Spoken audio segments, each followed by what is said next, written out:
Hello everybody, and thank you for joining us. Today, I'm Lee Thompson, I'm the Director of AudioOne. I'm delighted to be joined by my colleague Lydia from the team, and we're here today to, I guess, dissect the findings of the very recently published sixth wave of the IAB RedC survey into digital audio habits and consumption in Ireland. It's called Listen Up Ireland. So we're delighted to be here. And look, the goal today is to give you some takeaways, 10 or 12 points that I suppose sparked our curiosity or we found most interesting from the research. As I said, this research has been running for 6 years, but this particular wave was expanded in a number of ways. We added some new questions around trust and attention and positivity. And what we also did that was quite interesting is we also included some new or some other media channels. So in the past, we've just looked at digital audio and its relationship with broadcast FM. But in this wave, we also asked questions in relation to other channels. For example, social, YouTube, live TV, broadcast video on demand, and subscription video on demand. So it allowed us really to contrast or compare and contrast digital audio versus those other media channels. So the first one is that this is a medium that's operating at scale. Okay, so long gone are the days when it was peripheral. It most definitely now is a mainstream media channel with 76% of 16 plus Irish adults consuming digital audio at least once every week. So that equates to about 3.1 million people weekly and just shy of 1.1 million people daily. When we think of digital audio, sometimes it's seen as a little brother or sister to mainstream FM radio. But what this research showed was that actually 2/3 of listeners are actually listening to both digital audio and to FM radio, with 18% only listening to radio and 10% only listening to digital audio. So who is listening to digital audio? Okay, so it's a young, upscale, educated market. 91% of 16 to 34-year-olds are listening to digital audio weekly. And digital audio listeners are more likely to be in full-time employment, young, and ABC1. So young, affluent, and upscale. Dara, who's with me, what's your experience, Dara, as a young, full-time working, upscale young person? How does digital audio fit into your life? Yeah, it fits in because I think young people are often on the go, we're out and about, we're commuting to work, we're going to the gym, and we have a lot of tastes, we like different things. Yep. Digital audio kind of gives you that sense of I can listen to whatever I want to, wherever I want to, and it's very fitting. It fits into your life, you know. If you're on the bus, headphones on, you're in the gym, headphones on, and you're listening to what you want as opposed to what the radio is playing or what the TV is playing. You're in control. I'm in control of what I'm listening to, yeah. Brilliant. So it fits in, it kind of fits nicely into what you're doing. Yeah, exactly. Yeah. Cool. One of the questions advertisers always ask and always want to know is, does this ad reach, does it add cover on top of other channels that they maybe are more used to running? And the research showed that yes, if you add or you pair digital audio with broadcast FM, you will reach an extra 10% of the Irish adult population. So that incrementality factor, in addition to broadcast FM schedules, is 10%. Okay. However, if you're looking to target young people, especially people in Dublin, it can add a multiple of that. So 22% extra cover can be achieved if your target audience is 16 to 34-year-olds. And if your target audience is also more heavily Dublin, 14% additional cover can be achieved by adding digital audio to your Dublin plans. Unsurprisingly, and again, this picks up on previous waves, if you add music streaming and if you add podcasts, you're much more likely to achieve that additional cover because those people would tend to index less on radio listening. And it's a great pairing with broadcast video on demand. And if your goal is to maximise all adult reach in Ireland, the best combo is digital audio with live TV. So that's definitely something to consider. So what are people listening to? And again, there were no major surprises here from wave to wave. We've seen a common pattern emerging, in fact, over the last 6 waves. Music on demand remains the preeminent type of digital audio consumed, with almost half of all digital audio time being wrapped up in consuming music streaming. And now I know as an artist, and if you don't know Dara is actually an artist, check him out. He's on SoundCloud and other places, other music streamers. But Dara, does that chime with you that music streaming remains preeminent? Yeah, it does. And it does because, kind of to the point where I said earlier about taste, but I think musicians these days kind of lead the way in culture. Obviously, there's other people that are tastemakers as well, but I think the consumption of music these days, the amount of music that's getting released daily, it's almost so much that you can't consume it all. But it means there's something for everybody, and that means that people are listening more than ever before. Yeah. Okay, so that was, I suppose, talking about on-demand music streaming. But what we've seen in this wave is that podcasts, which have started from the lowest base, have continued their strong growth. And 45% of Irish adults, 45% of digital audio listeners are now consuming podcasts each and every week. And that's now on a par with radio. And I think that's quite revealing in terms of our tastes when it comes to digital audio. How are people listening? So I think what was most revealing for me was the emergence, I wouldn't say out of nowhere, but strong emergence in this wave of connected cars. So connected cars are now the second most popular place to consume digital audio at 36%. So that's a big data point right there. Secondly, smart TVs.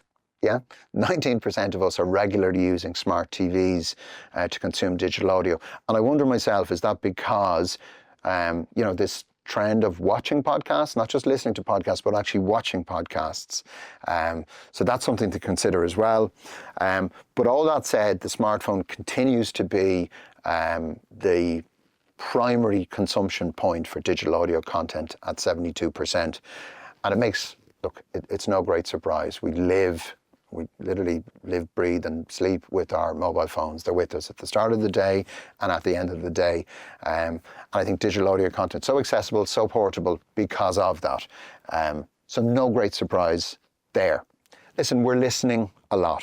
And in this way, we saw that we're devoting 15.4 hours per week to digital audio content consumption. And we haven't seen those levels since 2021.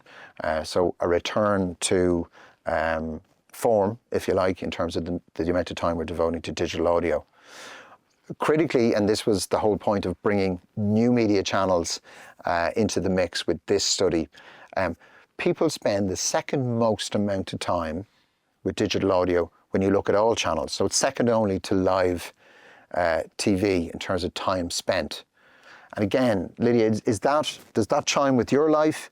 Absolutely, because again, it goes back to what I was talking about earlier, in the sense that it fits in with everything that you are constantly doing in your life, whether it be traveling, whether it be going to the gym, you're at home, you have your smart speakers connected and you're cooking or you're cleaning. It makes the mundane aspects of life a lot more enjoyable. Brilliant point, yeah. And I think the thing is you can do other things. Exactly. So once you have the earpods in, you can get on with other stuff. So in a sense, it's entertaining, but, productive. Yeah. I'd love if you talk to me about one of the trends we saw when we asked people what are they going to do more of or less of. And there was definitely a trend emerging that people are spending less time with social media. Yeah. So their digital audio habit is developing at the expense of their social media habit. Yeah. Well, I think with social media, the fact that it runs off algorithms that push constantly viral or trending content at you. So your feed is forever full of, things that you don't necessarily want to be looking at 24/7. But you do? Exactly, yeah. And you just scroll and doom scroll forever and ever, amen. So with digital audio, the fact that it's a limited time space, you're listening to an episode of a podcast, you're listening to X amount of songs while you're on your drive, whatever it might be. I just think that because you can limit it in that way, you can make it so tailored to your own preferences in everything, whether it be the artist you're listening to, the influencers you're watching on a podcast, or how it fits into your life.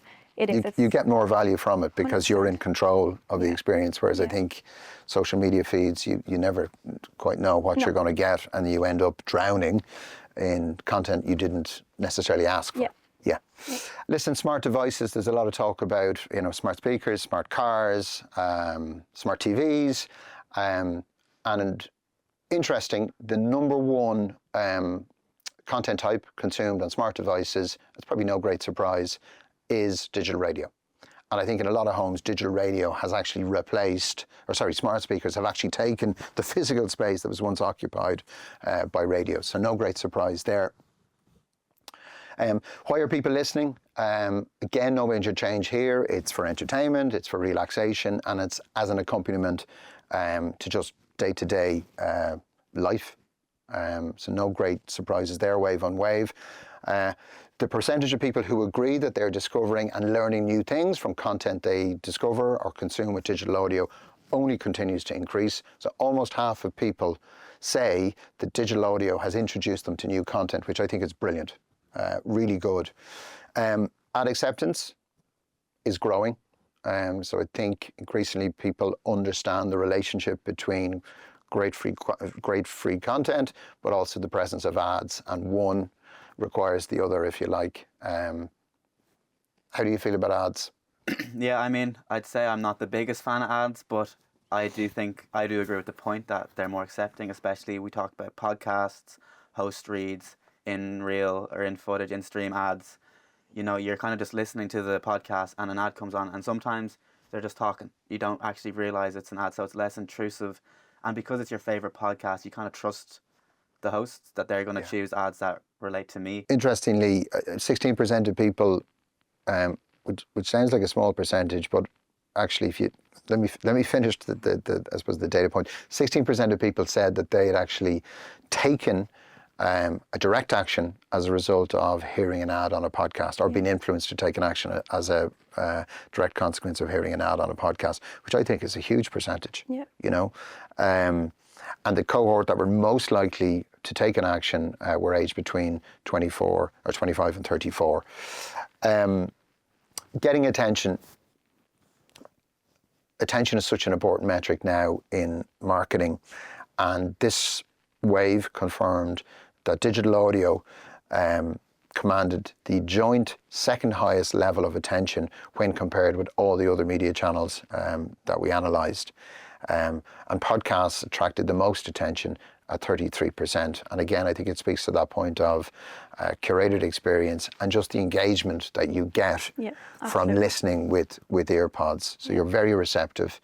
I'm going to wrap it up by talking a little bit about trust. Trust in media is really important. I mean, it's never been more critical than it is now. And here again, digital audio fared well, with 40% of people saying, digital audio listeners saying they trusted digital audio ads, which was a very high score. Talk to me a little bit about podcasters and influence. Yeah, well, I think a huge amount of influencers are turning to podcasts now. It is a huge, huge platform. And with so many people listening to them now, in terms of trust, when you hear somebody that you've actively decided, I like your content, I'm going to listen to you, and they then come up with an ad or whatever, the fact that they are showcasing their trust in a product and you already align with a huge amount of their content and their beliefs, it just kind of rolls into itself that all of a sudden, okay, you trust this brand, that's good. Like I also trust that brand then. And I think that is how things do tend to go a lot of the time now, where it's just you trust in an influencer and their view on things is important. Yes, and if they view a brand as a partner or a brand worth checking out, you're more likely to be disposed towards that brand. Yeah, absolutely. Brilliant. And I think, a really nice data point was around positivity. So people agreed in large number that their experience of digital audio and digital audio ads was positive when compared to other media channels. And I think that mood lifting factor is important. It's important for advertisers to have your ads aired in a positive environment. Why do you think, Well, I think it's actually, we go back to it all the time, but social media, there's a lot of, right now especially, toxicity on apps like X, Instagram, just not as savoury conversation topics going on these platforms, and question marks over who's allowed to say what. It's less controllable, whereas I think that the digital audio habit or the digital audio experience is more curated, it's more controlled, it's more individualized, and in a sense you're just more receptive to it because you've created the recipe yourself. Folks, thanks so much for listening. We hope we've given you some food for thought. Digital audio continues its surge in very many different ways. But the universe is there and growing. Time spent is growing. Trust, attention levels, and positivity are there as well, and growing, and really good scores relative to other media.